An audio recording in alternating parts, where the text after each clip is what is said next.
বাংলা সিনেমায় 25 বছর পার করেছেন শাকিব খান। দোস্ত তাই অভিনয়ের রজত জয়ন্তী উপলক্ষে বিশেষ সম্মাননা পেয়েছেন এই নায়ক।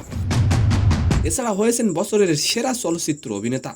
দোস্ত তবে সাকিবের প্রাক্তন স্ত্রী বুবলি ও অপু হঠাৎ সাকিবকে নিয়ে এমন কথা কেন বললেন?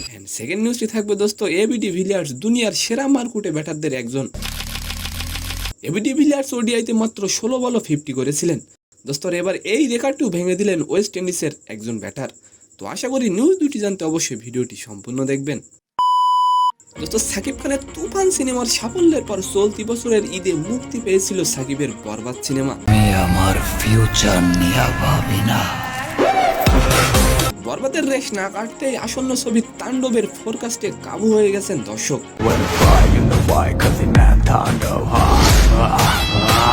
দোস্ত তাই বর্তমানে সাকিব খানকে নিয়ে এখন আলোচনা চলছে ভক্তমহলে। দীর্ঘ 25 বছর বাংলা সিনেমায় পার করেছেন মেগাস্টার সাকিব খান। তাছাড়া দোস্ত এবছরের সেরা চলচ্চিত্র অভিনেতা হয়েছেনও তিনি। দোস্ত আর তার এই সাফল্য নিয়ে এবার মুখ খুললেন তার প্রাক্তন দুই স্ত্রী।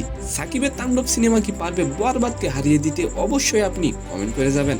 দোস্ত তার প্রাক্তন স্ত্রী বুবলি বলেন, আমাদের চলচ্চিত্র জগতের সবচেয়ে শক্তিশালী মেগাস্টার সাকিব খান। পুরস্কার থেকে বিশেষ সম্মাননা পাওয়ার জন্য সাকিবকে অভিনন্দন জানিয়েছেন তিনি। এবং তার প্রাক্তন স্ত্রী অপু বিশ্বাস সাকিব খানকে বলেন, অভিনন্দন মাই কিং সাকিব খান। দোস্ত এবার আলোচনা করব দ্রুত 50 রেকর্ড নিয়ে। দোস্ত এবিডি ভিলিয়ার্স জেসনবার্গে মাত্র 16 বলে 50 করেছিলেন। আর এবার ওয়েস্ট ইন্ডিজের ডাবলিনে আয়ারল্যান্ডের বিপক্ষে 16 বলে 50 করে নতুন রেকর্ড করেছেন ওয়েস্ট ইন্ডিজের ফোর্ডে। তো সম্মানিত দর্শক, আজকের ভিডিওটি কেমন লাগলো অবশ্যই কমেন্ট বক্সে জানাবেন। আর ভিডিওটি যদি ভালো লাগে অবশ্যই একটি লাইক দিয়ে আমাদের চ্যানেলটিকে সাবস্ক্রাইব করে দিবেন। ধন্যবাদ।